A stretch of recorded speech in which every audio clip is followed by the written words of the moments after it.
This is ESPN Esports. I'm Arda Ocal. Let's talk about the big news that Sinatraa, the MVP, the reigning world champion, and marquee player of Overwatch League, has decided he's leaving Overwatch League entirely. He's leaving the San Francisco Shock and NRG as an organization and will be pursuing a pro VALORANT career, joining Sentinels. There is a lot to unpack here, but here are my 1, 2, 3 takeaways from this astronomical news.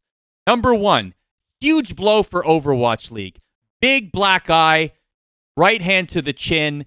This is bad. When your top player, Mr. 150K, the reigning regular season MVP, the reigning world champion with the San Francisco Shock, and the reigning World Cup winner with Team USA, decides that he doesn't want to play the game anymore, decides that he wants to go to greener pastures perhaps, or he wants to pursue other opportunities, mid-season, might I add, that is not optically a good look. Of course, we're going to get a lot more information on this as the weeks and days go by. But right now, as it stands, Sinatraa leaving mid-season to not even want to defend the championship, to either have said, I think I've done enough, I think I'm good, or I've accomplished everything I need to accomplish, or maybe I just don't enjoy the game anymore, and then to go to VALORANT, which is attracting a lot of players from different titles.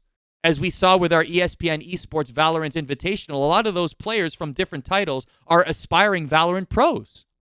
And so for Overwatch League, this is just a bad look overall. It's unfortunate the timing is bad, that it happened at this point in the season. The league is going online, which is due to circumstances beyond their control, obviously. There's already a lot to deal with. People were talking about the demise of Overwatch League going into Season 3. Perhaps the format hasn't been working, and now there's a new format announced, a tournament in May that they're dealing with. I will give Overwatch League credit. They do try things, hero pools, the May tournament, but this is something that they can't control. Their star player has left the league, and that is a very unfortunate look. Number 2, VALORANT. This is huge for VALORANT in the sense that it keeps attracting players. This is the second big-ticket player that this game has attracted in the last week or so. We heard earlier that the runner-up in the Fortnite World Cup, Psalm, decided that he wanted to quit competitive Fortnite and is now pursuing a career in VALORANT. And now Sinatraa is doing the same. We saw Brax do that previously with CSGO. Brax is the very first pro signed to a major organization in VALORANT with T1, and we've seen more signings since. Organizations are searching high and low for the next big player. They're going to be scouting. They're going to be looking at different FPS games. They're going to be looking everywhere to find players that will represent them. And now Sentinels have found their marquee guy in Sinatraa, leading the way in VALORANT. That is huge. I mean, that any way you slice it, any way you look at it, absolutely massive. And good for VALORANT because they keep attracting these pros. What they see is the potential for this to be viable as an esport. And I love how it's being rolled out. VALORANT is letting the community put on the tournaments for the next year or two. And then they will say, okay, we've taken all the information. We've seen what everybody has done.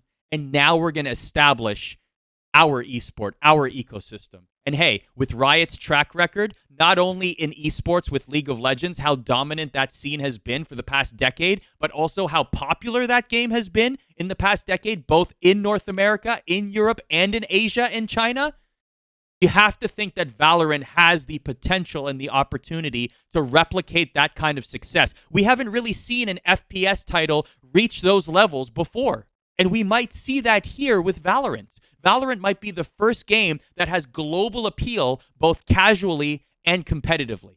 That remains to be seen, but definitely the potential is there, and a lot of these pros from different titles see that and say, I can make more money, or this is a greener pasture. Maybe it's even, I'm enjoying the game, and I just want to grind a game that I like. Maybe I don't like the game that I'm playing right now. Psalm has said that, and now you can presume that Sinatraa had a little bit of that, if not a lot of that, in his head when he made this decision.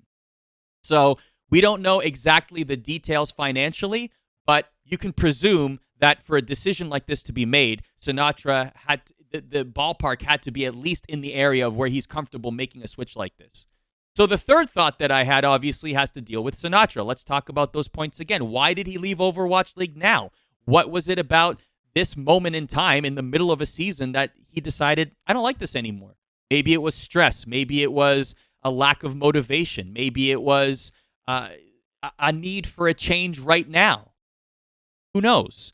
What I do know is it seems like this will be a very healthy decision for Sinatraa. Whether or not he was enjoying the game this season, definitely heard some thoughts from different people in the community that a lot of Overwatch League pros are not enjoying the state of the game right now. They're not enjoying the season. Online doesn't help. Obviously, that's out of people's control.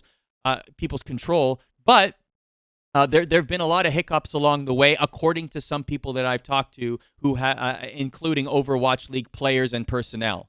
So Sinatraa definitely sets a precedent here, and I think it's a very dangerous one. A lot of people will point to Sinatra's move and be inspired by it as well. Maybe they'll see, oh, if Sinatra's willing to move and he was making a good salary in Overwatch League, maybe that means good things for me. Maybe I can find an org right now. Maybe I have to strike while the iron is hot, because right now it may never be a better time to be a well-established FPS player that has transferable skills in Valorant, because your value is high to an organization. Orgs are looking for you right now.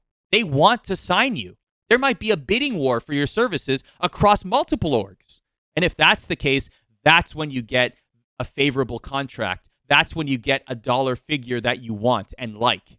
So right now, this sets a dangerous precedent. This might start the snowball for not only an Overwatch League, but other FPS titles, other esports as well, for people saying, all right, see you later. I'm going to pack my bags and I'm heading over to Valorant City. So it's going to be a very interesting next month, at least, to see what happens with pros in different titles. Because if the MVP of the league, the reigning champion, represented his country and won a gold medal there too, if he can leave mid-season and pack up and go to another title, then anyone can. Let me know in the comments below what you think of this move, what you think of Sinatra's thought process, whether you think this is a good move or not, and what you think of Valorant as a possible esport. What are your thoughts on all of it? Let me know in the comments below. And of course, continued coverage is available at espn.com/esports.